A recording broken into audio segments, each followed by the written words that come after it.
Јас сум Слободан Филиповски, од Тајмиште, роден во Тајмиште.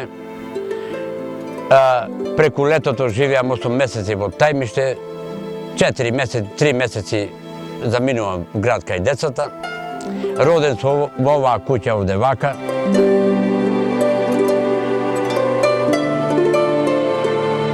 Селото има околу по бројка 85 куќи по бројки. Главно негде околу 40 куќи се отворени и лете и зиме. Имат негде околу 100 жители што живеат во Тајмиште и преку зимата. А луѓето живеат само овде од сточарство или летните периоди од печурка, смрека, мов и така, друга екзистенција немаат.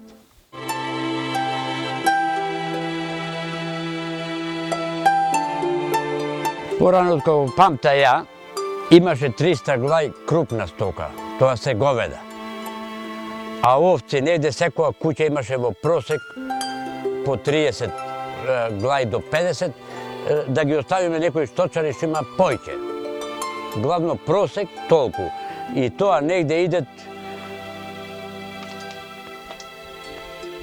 околу 2000 овци овде во Тајмиште. Па сега, фала Богу, пак имаме негде до 300 до 500 глај овци.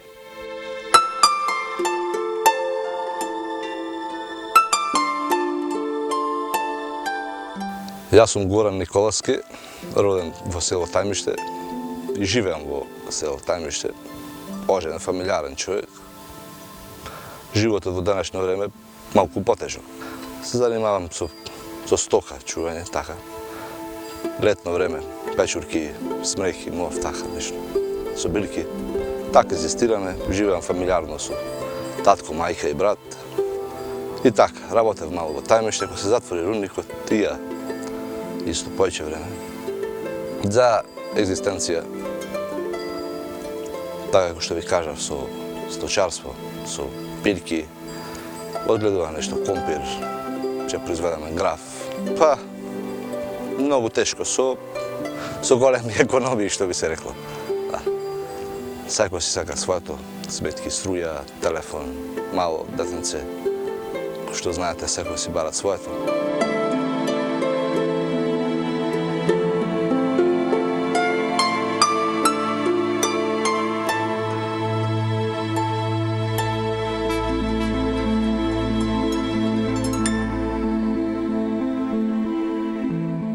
Години имаш? Колку, кажемо? 3. Имаш другарчина? Имам. Како ти се викаат? Мики и Матина. Млада. Што си играте со другарчината? Ха? Што играте? Фудбал, кажемо? Фудбал. Се лизгаме со Саница, Лизгаме со Саница. кој ќе заврне снег многу. Да. Кој те кара поќе, тато или мама? Никој не те кара?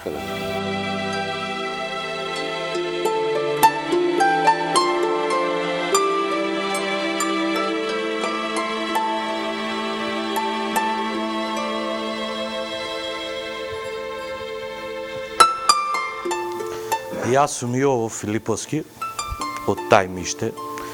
Роден сум од Тајмиште и живеам во Тајмиште.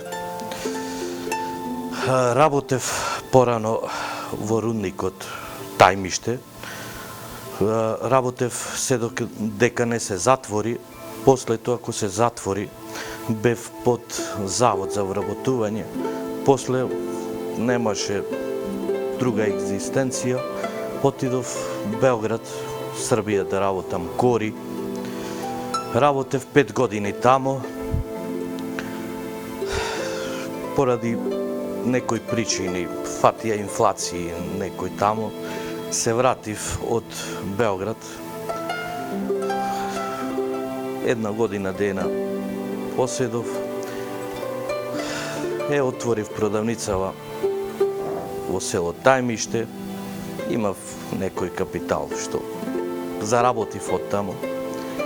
И работам негде 5 години со продавницава. Тоа е за опстанок, што се викат. Работам и други работи некој од продавницава за да има борба за живот, што се вика. И сега за сега добро е. Па после не знам што ќе биде.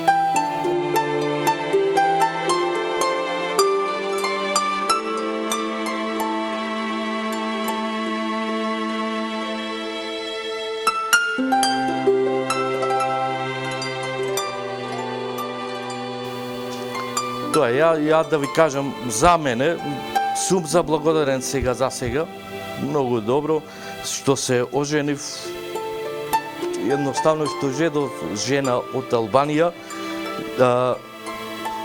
до душа да речам дека можда и ме направи човек од една страна.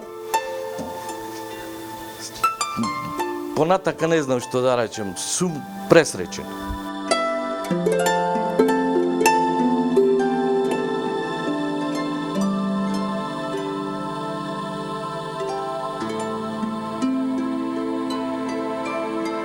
Јас сум Џулијана Филиповски од Албанија, ма жена овде тајмиште од Македонија. Пред колку време си дојдена овде? Ја овде имам 1 година. Што беше вака, што бенди се од дека во тајмиште да одиш да се омажеш да формираш фамилија? Дали момчето, дали имото? Да. Ја имам 1 сестра овде, ма жена. Во Кичево живот и после дојде јас. А како се познаеме? Ова сестра ми. Да, преку сестра ми познаеме. После ова дојде во Албанија и се познаеме таму. Да, преку сестра ми познаеме. После ова дојде во Албанија и се познаеме таму. Животот е ништо. Добро. Па и Албанија е добро живот. Од село кај мене се викаат Црнокамин, Горизи, албански, а село големо, имат 500 куќе, имат школа, имат болница, имат минимаркет, супермаркет и све. А и близко многу со Скадар, 4 километра. Ти беше ли тешко дека да се навикнеш на земјарска работа во село? Да, тешко беше малце. Сега да се научиме. Јазикот тешко беше, луѓето сите едно, да се познаем. Те влече ли носталгијата кој си родена? Дали ти е жал за кој си родена? Па сигурно да. Сигурно за таму да. Таму се родим.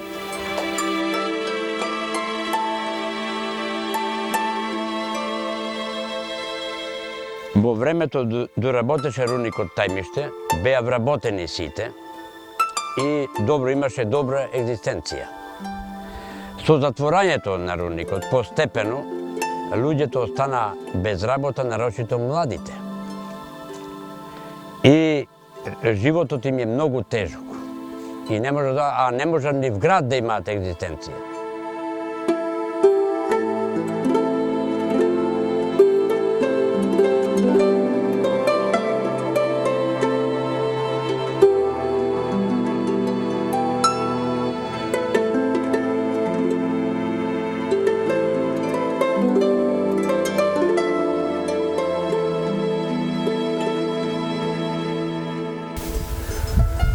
Еден од младите мештани во ова село кој што пред неколку години си решил екзистенцијата да ја обезбедуваш од сточарството.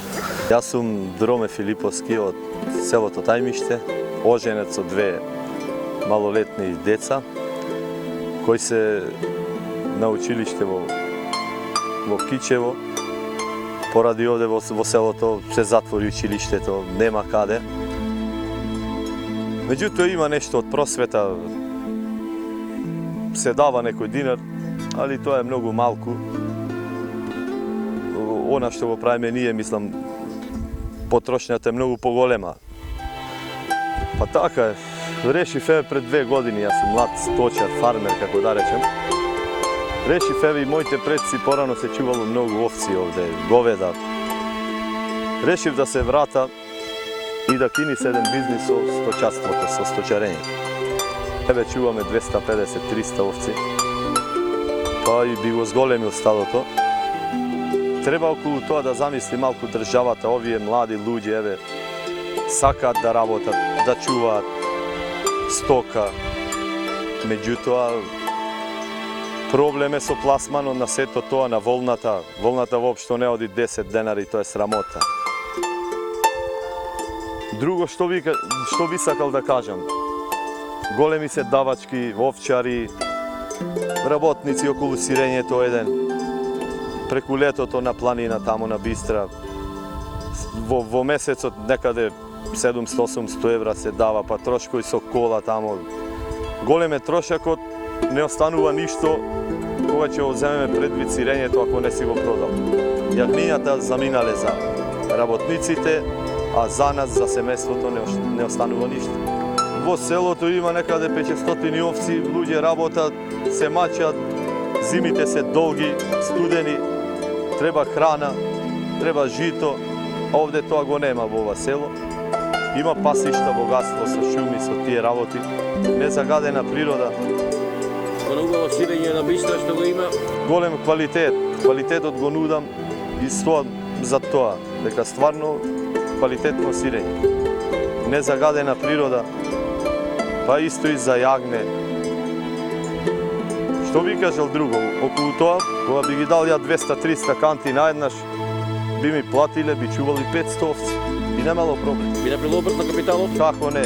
Би имало вработени 5-6 души, па и фирма ќе пријава.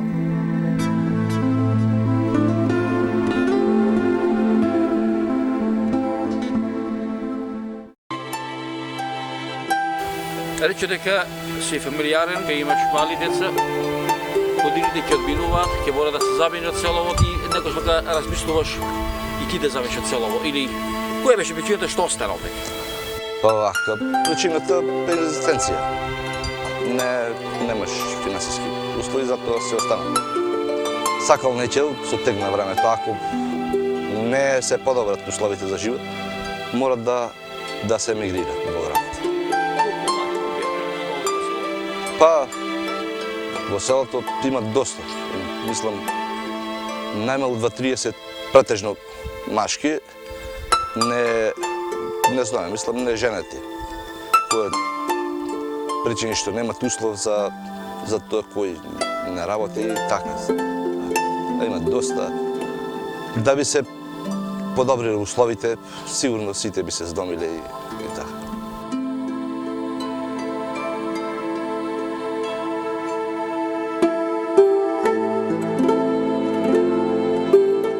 Една споредба со тој крај тамо во Скадар, како што е, така наричаме твоето сега семејство, што вика Сарджев кај ти жени тамо со фамилијата, и овдека во овој дел на Македонија. За разлика од тамо, многу се понапредни. Во некој смисол, тие не е некогашната Албанија што викаат дека немаат тоа, немаат тоа, немаат тоа, али тие се многу побогати и мислам дека нивните луѓе сите се во печалба во странство и имаат повеќе од нас. Мислам барем така ја, ако за разлика од нас е многу понапред и мислам дека ќе одат понапред од нас. Горд ли си што живееш во село во Тајбиште? Жалиш ли што не замена во градот? Или ти кажеш, ти препорачаш пак на младите кај што живеат, пак да си дојдат во своето родно место, затоа што поубаво од родното место нема никаде. Јас се гордеам што живеам во Тајмиште и им препорачувам тие што заминале, можда имале екзистенција некоја што заминале тамо, а тие што живеат во Тајмиште им препорачувам да не заминуваат во градојве, затоа што градовиве се преполни, реков преска, затоа што тешко може да се обстане. Ако има просперитет некој тамо да живее, нека оди. Ама ако нема, Бога ми, тешко. Мора да се врати во селото да живи.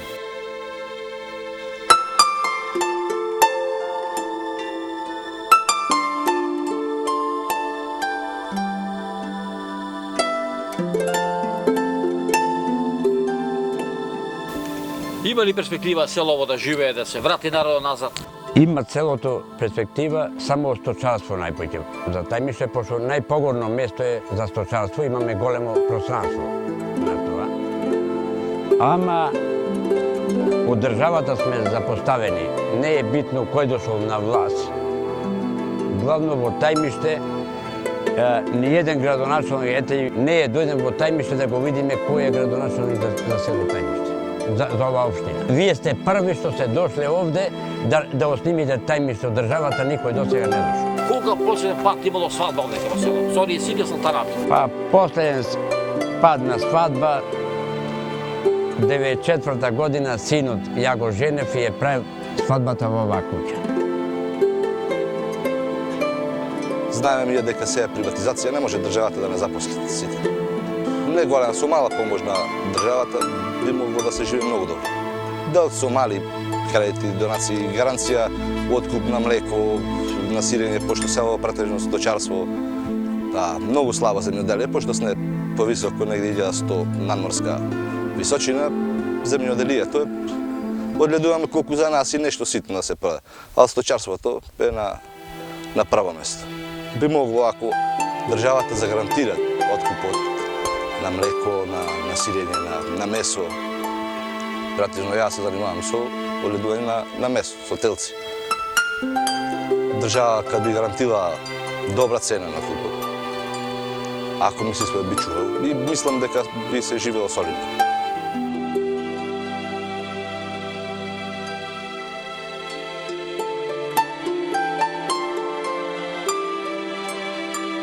Па добро, сега ние живееме од дедо и предедо, и тоа во оваа куќа овде вака. Па добро, секој сака кај што се родил и да живеет. И тоа му е мерак. И затоа е оваа стара куќа, иако имам нова викендичка направено тука во близина, ми е кај што се родил да се одржи и да остане ко куќа.